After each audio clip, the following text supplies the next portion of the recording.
Nisi me valjda sada snimio, pa šta će reći ljudi? Ljudi, ovo jednostavno moram podijeliti sa vama jer će vas sigurno iznenaditi.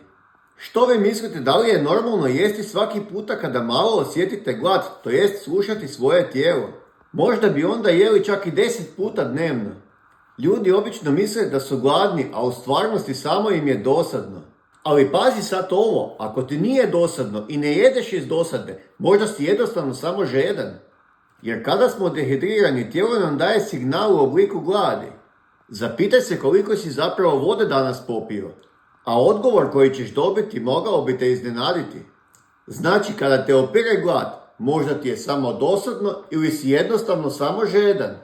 Zato popi čašu ili 2 vode i ne skupljaj nepotrebne kalorije. A ako ti je samo dosadno, onda zaprati moj profil, nauči nešto korisno i ne skupljaj nepotrebne kalorije.